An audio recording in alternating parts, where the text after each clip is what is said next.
All right, let's start doing some of these optimization questions. First example, Lisa has 50 yards of fencing with which she wants to fence in 3 sides of a rectangular vegetable garden. The wall of the house will form the 4th side. Find the dimensions of the rectangle such that the largest garden Lisa can fence. So we want to maximize the area, right? It wants the largest garden. So you always have to read the question and figure out what is it that you're supposed to optimize. Here it's the area of the garden, and then you need to determine whether we're going to make it as big as possible to maximize or to make it as little as possible to minimize. Here we're going to try to maximize the area. Now, we know there are certain combinations that could work. If you have 50 yards of fencing, you could split it up and do 10 by 10 for the height and then 30 for the width, because in total that perimeter, excluding this 4th side, would be 50, and then you could do the 10 times 30 and be like, okay, well that's 300 square yards. Or maybe if you wanted 16 by 18, you'd get slightly less. Or you could do 18 by 14. We know there's lots of different ways, lots of different combinations of dimensions you could get using that 50 yards of fencing.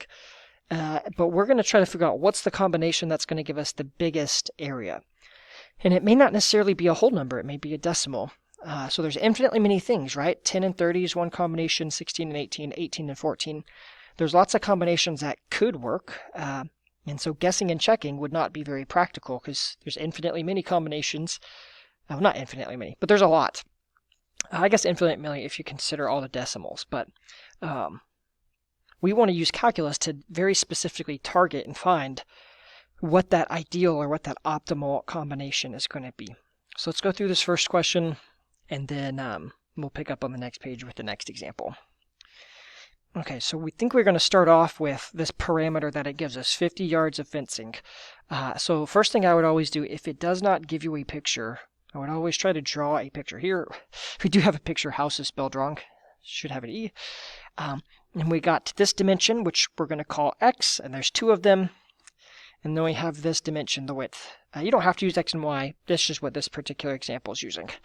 So I know 2x plus y is going to be equal to 50, right? Because you have 50 yards of fence to use. So I know 2 of the sides, x, and then 1 of the sides, y.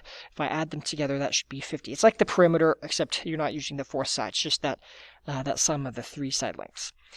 Okay, so that's kind of like our parameter or our constraint equation. Now, what we want to optimize is the area. Now, the general goal for any optimization question, just like what we did in the last video with the candidates test, we want to take the derivative and set it equal to 0, because that is how you find minimums and maximums. And then once I take that derivative, set it equal to 0, hopefully I can solve, and I can find the specific x value, or the whatever variable value that is the critical point. And then somehow at the end, we have to check and we have to determine whether the critical point that I found is a min or is a max, or sometimes it'll be neither. But we're going to have to check to make sure that the critical point that we find is the correct one. Like if we're looking for the max, I don't want to accidentally give the minimum. So this process, take the derivative, set it equal to 0. That's going to solve it then, and then you'd be able to get that answer. And somehow you have to check the answer to make sure that you have what you want. Okay, but the problem is you can't take the derivative right now when you have multiple variables, right? I want to eventually take the derivative of the area and set it equal to 0. But if I have x's and y's, I'm not ready to take the derivative yet. So somehow I need to get rid of one of these variables. Doesn't matter which one you get rid of. Here, I'm going to get rid of the y and work with the x. So going back to my constraint equation, I'm going to solve that for y, which it has here, right? Y is going to be 50 minus 2x. And then we can plug that in. So instead of x times y, we have x times 50 minus 2x. Now you could take the derivative now, but you'd have to use product rule. I'm going to go ahead and just simplify a little bit. I'm going to distribute the x.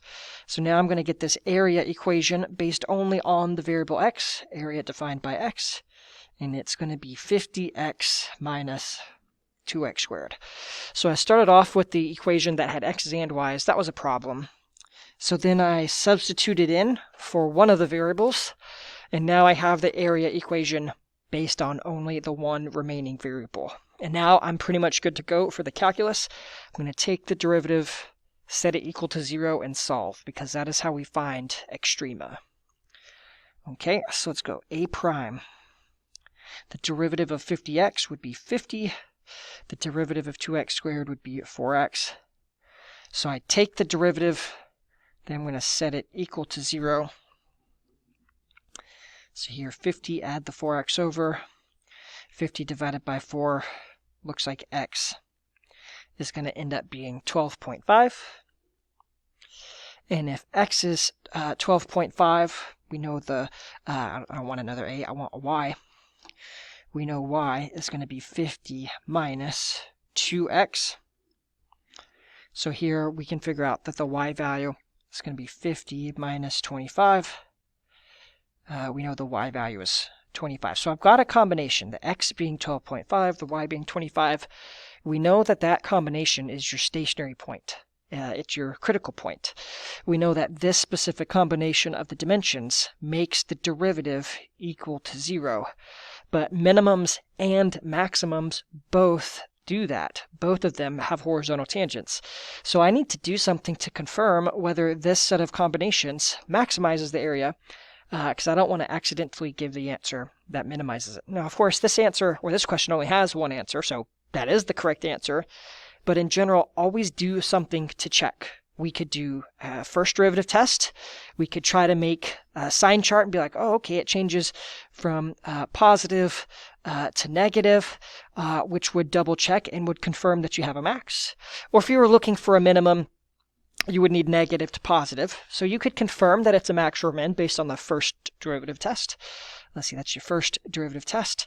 We can't really do candidates test here. The extreme combinations, I guess you could put x is 0 and then y is 50, right? If 2x plus y equals 50, x could be 0, y is 50. Or I guess x could be 25 and then y is 0. There's one combination and there's the other. The issue is that either of those is going to give you 0 area. So those would be like empty dots on your graph.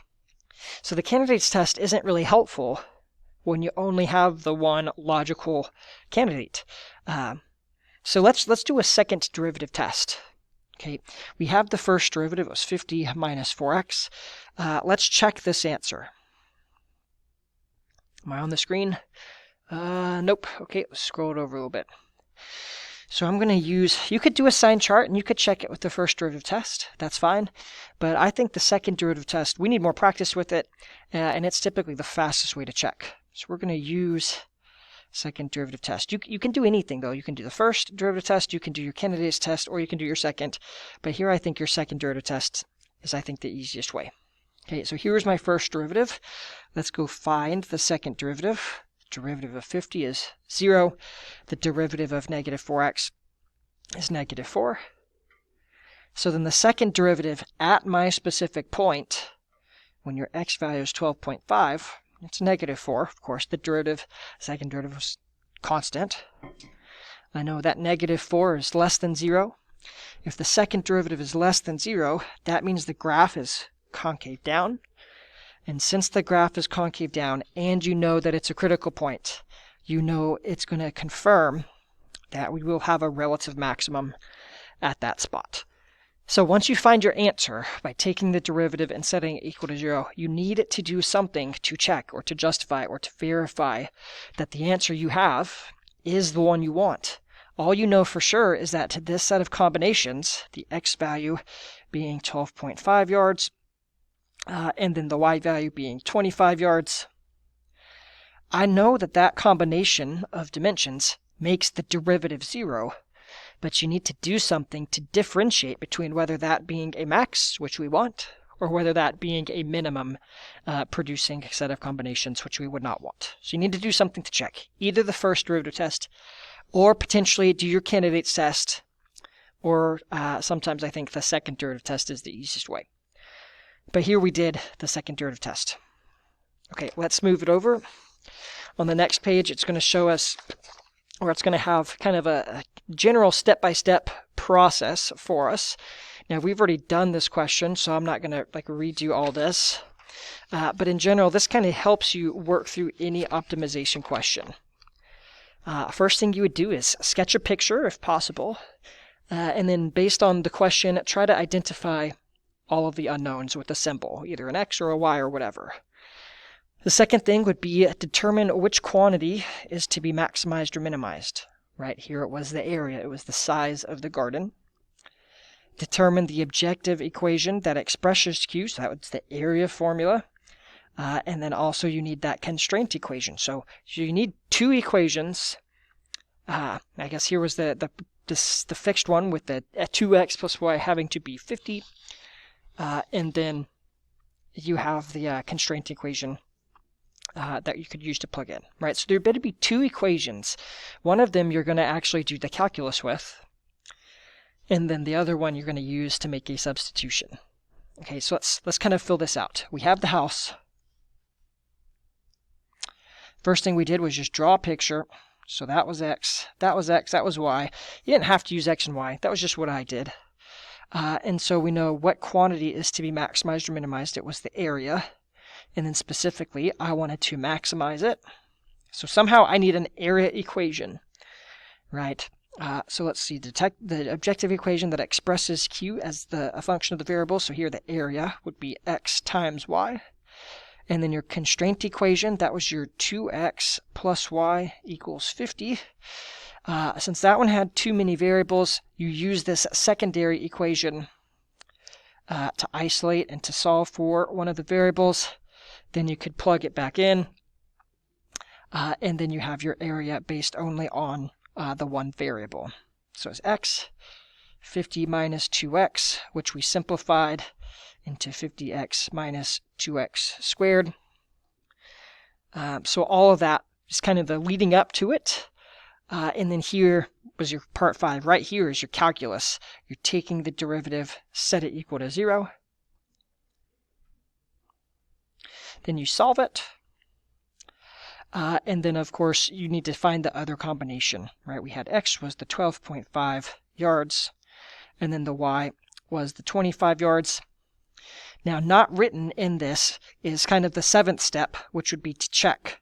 And again, to check it, you could do your second derivative test, which I did on the previous example, or you could do your first derivative test, which is using the sign chart, or sometimes you may want to use your candidate's test, which was in the previous video. So you need to do something at the end, right? Just because the derivative is 0, that doesn't guarantee that you have a max or min. That just guarantees that you have a critical point. So you need to determine what type of a critical point. You need to do that check at the end. Okay, let's go through and use the same process. And let's probably try to do, we'll do a couple more examples on this video, and then we'll split it up and have probably a third video for the last examples. Okay, a large soup can is to be designed so that it will hold 50 cubic inches, about 28 ounces of soup. Find the dimensions that will minimize the cost of the metal to manufacture the can. Okay, so we want to minimize the cost. I always look for units too, inches, and specifically it says cubic inches. Well, cubic inches, I know that's a volume, right? So it tells me the volume of the can has to be 50 inches cubed.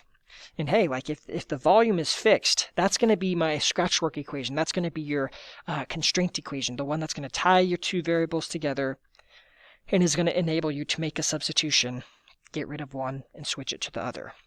Okay, so let's think. The volume of a cylinder, you need the area of the base, which is pi r squared, and then times the height. So the volume of a cylinder would be pi r squared h, and that is fixed at 50.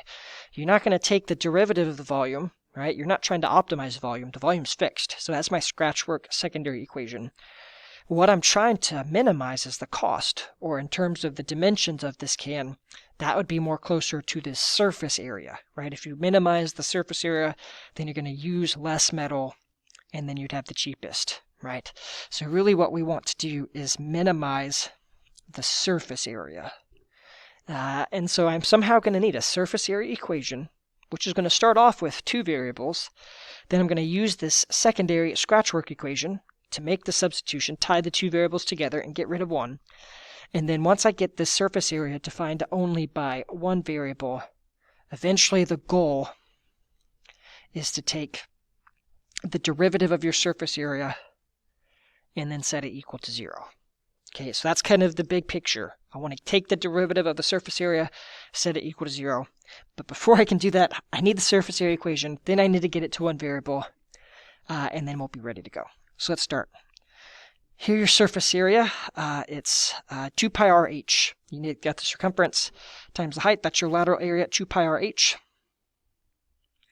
That's your lateral area, and then you have the circle on the top, and you have the circle on the bottom. So plus 2 pi r squared. And you could flip the order, it doesn't matter. But I've got this surface area equation, and it's defined by two variables. I have r's and h's. You have another r. So somehow I need to get rid of one of them. I could get rid of the h, switch it into r's, and then I could work the whole thing with r's. Or I could get rid of the r's, and change them into h's, and I could work the whole thing with h's. Either way, you will get the right answer. It doesn't matter which variable you work with, as long as there's only one. Here I think it's going to be easier to get rid of the h and then work with the r's, just simply because there's more r's already in the equation. So somehow I need to get rid of this, right? There's your second variable. I want to get rid of it. I want only one variable, either r's or h's, but not both. So that's where your scratch work equation, the one that's fixed, that's where it's going to come into play. If I want to get rid of the h, then I need to solve this equation. 4h should be 50 over pi r squared. And then I can make my substitution and plug it in. Oops, not x. It's going to be based on r. Once you sub it in, we'll have the surface area defined only by the one variable. Instead of the h, we had the 50 over pi r squared plus 2 pi r squared. Now you could take the derivative now, but you'd have to use product rule and even, or I guess a quotient rule. So it's probably not the best idea. Okay, so we had the surface area, started off with the two variables, made the substitution utilizing that scratch work equation. You could take the derivative now, but it would involve quotient rule. So that would be silly, right? Simplify it first. So here I think you're going to have a pi that cancels. You'll have an r that cancels. So now this surface area, it's going to reduce. You have 2 times 50, so that's 100 over r plus your 2 pi r squared. So I've got that surface area. Now it's down to just the one variable, and I cleaned it up. Now we're ready to do the one calculus step, right? It's kind of scary how all these questions, they're tricky, but there's only one calculus step, and that's to take a derivative. It's all the pre-calculus and all that algebra and geometry that makes these questions hard. The calculus is easy. Take the derivative, set it equal to 0. But yeah, these questions are not easy. All right, here we go. Surface area derivative defined only by the variable r. Now, if you have r's, you take the derivative of r's. Or in the previous question we had x, you take the derivative of x. Whatever variable is in your equation, that's the one you take the derivative with. So here we go. That's a power rule. That's just r to the negative first. So -1 is going to multiply to the front. And then the new exponent would be -2. So there's your derivative. And then here, 2 times 2, so that'd be 4 pi r. So I've got that derivative, and now I'm going to set it equal to 0, and then we're going to solve. So add that over. 4 pi r is going to equal 100 over r squared. Multiply that over r cubed. Let's see, 100 divided by 4 would be 25. So r cubed is 25 over pi. And then you just need to cube root it. And so here we're going to get that the r, it's 2.03 approximately inches. So we'll just round it. We'll say r is about 2 inches. Now, for your IBA exams, 3 sig figs, unless it specifically tells you otherwise. I think we're gonna be okay to just do a little bit of rounding. But if this were a real IBA exam question, unless it told you to round to the nearest whole number, you would want to use your 3 sig figs. But we got the r value. Once I have the r, come back over here at the equation that you used to make the substitution. Just go plug in the one that you know. Solve for the one that you don't know. So I got 50 over pi 2 squared. And then here this h value, I think the exact answer ends up being something like 3.87, which we'll just round it and we'll say it's about 4. Okay, so I've got this set of combinations, or this combination of dimensions, where the radius is about 2 inches, and then the height is about 4 inches. Now, right now, I know that combination for dimensions, that makes the derivative 0, But I need to check whether this maximizes the surface area or whether it minimizes it, because both the max and the mins make the derivative 0. So let's check it. And again, you could do a couple different things. First derivative test, you could make a sign chart. Candidates test, you could do that. Or second derivative test. Second derivative test is a lot of the times the fastest way to do it. So let's check. And again, I'm going to use a second derivative test. So here's my first derivative. Let's go take the derivative again. Surface area double prime. See, that -2 would multiply to the front, so you're going to have a positive 200 over r cubed. And then the derivative of 4 pi r would just be 4 pi. So you would take that second derivative, and then you would just need to plug in your specific variable, right? So my surface area with the r value being 2, we don't actually care what the number is. I know 200 divided by 8, that would be a positive number. 4 pi is positive. So I know when I add this together, I'm going to get some number. I don't care what that number is. All you need to know is that that number is positive. And if the second derivative is positive, your function would be concave up. And if the function is concave up, you're guaranteed to have a relative minimum. So look at that. The combination that we got is confirmed. It's verified that it does end up producing a minimum and not a maximum. So those questions are long. Remember, it's kind of scary how little calculus there is. There's one calculus step. That's take a derivative, then algebraically set it equal to 0. Lots of stuff in these questions. The only way to make them easier is to just practice, and the more you do it, the better you'll get. Let's do one more example in this video, and then we'll pause and we'll finish this packet with the next one. Okay. A company manufactures and sells X DVD players per week. Assume that the weekly cost and the price per item are as follows. So it gives me the cost, and then this is your price, and it tells me that's per item. Okay, I'm going to, instead of this decimal, I'm going to rewrite that as 1 over 100 x. Sometimes I like the fractions, other times I'll use the decimals, but generally I like fractions more. Okay, so we have the cost, and we have this price per item. Let's look at what it wants us to do with this. Part A, you find the maximum revenue, the production level that's going to maximize the revenue, and the price that the company should charge for each DVD player in order to maximize the revenue. Okay, so let's figure out what it wants. It says, find the maximum revenue, right? So find the most amount of money that this person's going to make. And then it wants the production level. The production level is X, right? That's how many DVD players per week they're going to make. So it wants the total revenue, what that money value is going to be. The production level, that's your variable X. That produces the maximum revenue. And it wants the price.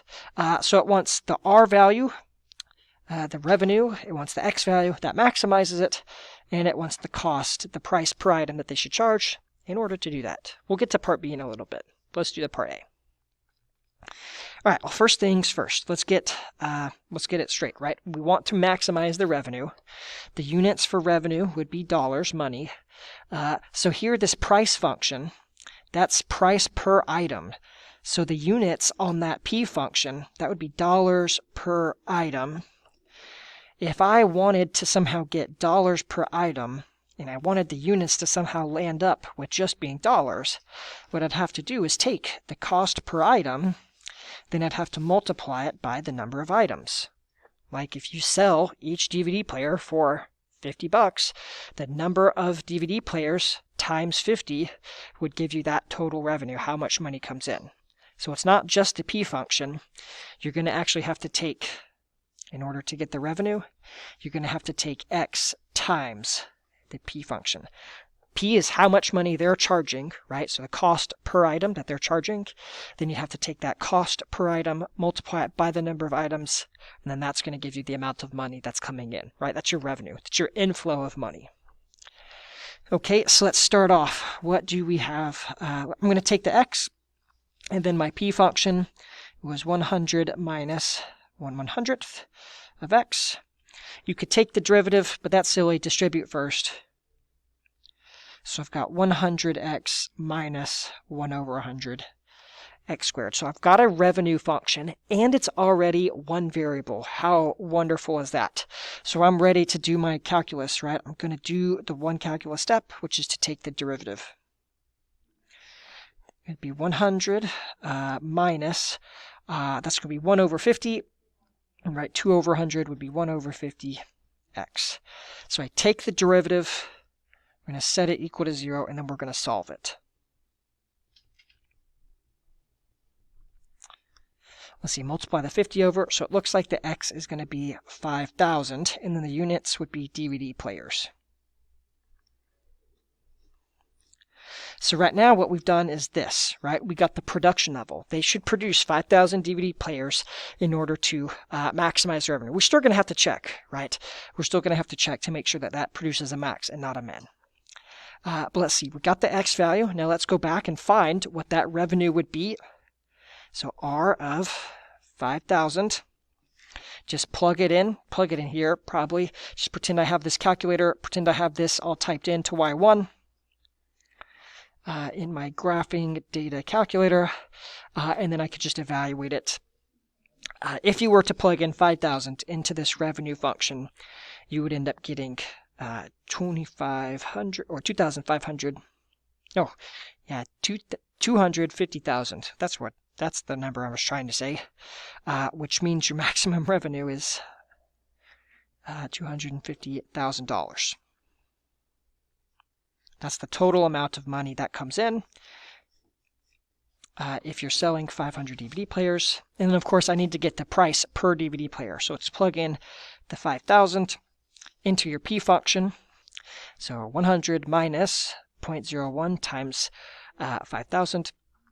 And then you'd end up getting 50, which means, therefore, $50 per DVD player. So there's lots of things to answer in this question. We took the derivative, set it equal to 0, so that production level, 5,000 DVD players, that's kind of how much they should be producing. And then they're going to sell those for $50 each, according to this price function. And then, of course, if you have 5,000 and you sell them for $50 each, you get the maximum revenue. Okay, so taking the derivative, set it equal to 0, that gave you the production level. Then you just had to take this number, plug it into the, not to the cost, plug it into the revenue, and then plug it into the price. And then let's check. We still need to make sure that this maximizes everything. So let's check. Here was my first derivative. The second derivative, the derivative of 100 is 0. The derivative of all this is negative 1/50th. So the second derivative is always negative, which means the graph would be concave down. Therefore, you're going to have a maximum, right? How wonderful. Okay.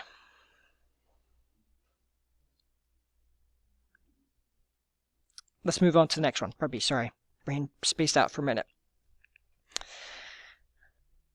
Okay.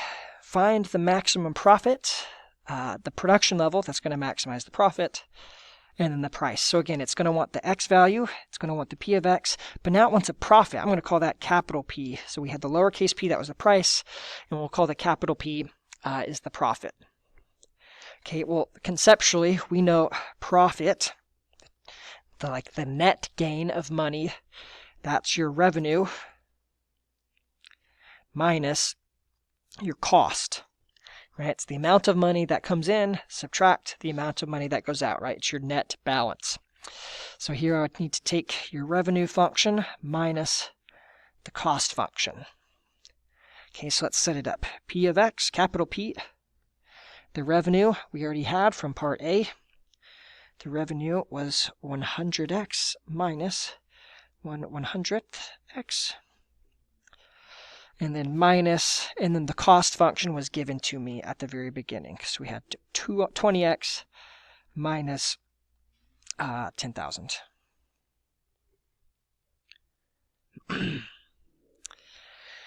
Okay, so let's see. Let's go ahead and combine some of these like terms. Let's see, we have linear term, linear term, linear term. So I'm just gonna combine these two. I'm gonna leave the fraction just on its own. So I know this. Make sure you distribute that negative. 100 minus 20, so I'd have 80x I'm just going to leave that. You could combine them since they're all x's. I'm just not going to fuss with it. We'll combine them after we plug in the numbers. And then plus 10,000. So there's your profit equation. Again, you could combine those if you wanted to.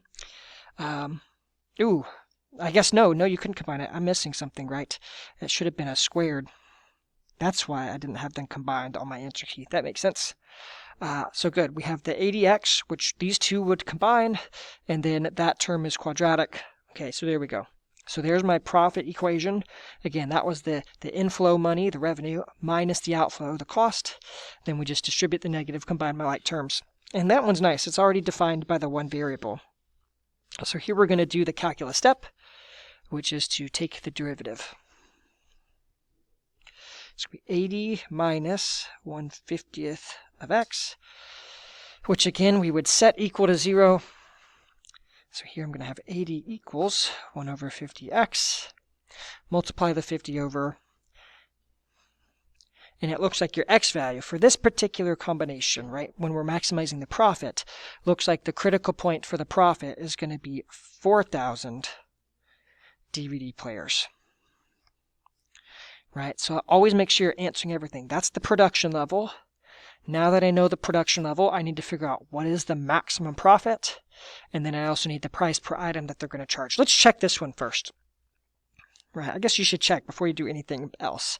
The second derivative, the 80 is going to go away. The second derivative is going to be negative 1/50th. Since the second derivative is less than 0, that means the graph is concave down, which means we're going to have a max. Okay, so very good, right? You should always check and make sure that you have the correct extrema. All right, so now that I know the production level, we just got to take the 4,000, plug that in to my profit, the capital P function, which was right here, and then we'll also plug that in to the lowercase p, the price per item.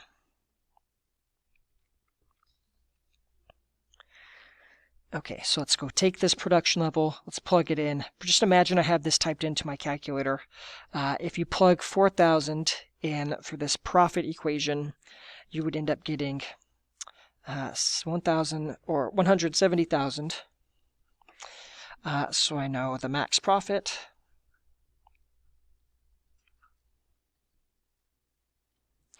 is $170,000. Don't forget your units.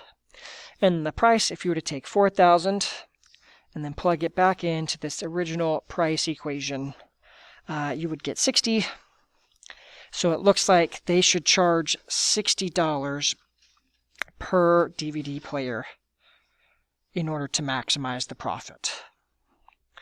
So that was kind of interesting how the revenue, that was just purely how much money is coming in versus the profit, which is kind of your net gain. You have different values, right? You should be producing different things, different levels based on what quantity you're trying to optimize. So that one's really nice. So definitely like this calculus is kind of going to impact your business world because of course companies are going to want to maximize their profits. They always want to make as much money as possible. So they always have someone back behind the scenes kind of coming up with these functions, coming up with these formulas, and they're of course probably not doing it by hand because there's computers that do it now. But there's companies that run analytics like this and they figure out how much should we produce in order to make the most X or in order to get the most Y or in order to cost the least Z. Right? Companies are always trying to maximize or minimize. They're always trying to be as optimal as possible. So this calculus is behind the scenes in a lot of things. In the goal behind all of these optimization questions, regardless of the situation, if it's the size of a can or if it's the cost of a production or if it's the revenue or if it's the area of a garden, the goal is always to get some function that you want to optimize, whether that be the area or the surface area, or the volume, or the price, or the whatever, right? Whatever quantity you want to optimize, you need to get an equation for that thing. You somehow need to get that equation down to one variable, and then once you have that function, you take the derivative, set it equal to 0, and then you solve, and you just kind of work your way backwards, right? So take the derivative, set it equal to 0. That's your underlying plan behind all of the optimization questions, no matter what the circumstances or scenario may be on a question-to-question basis.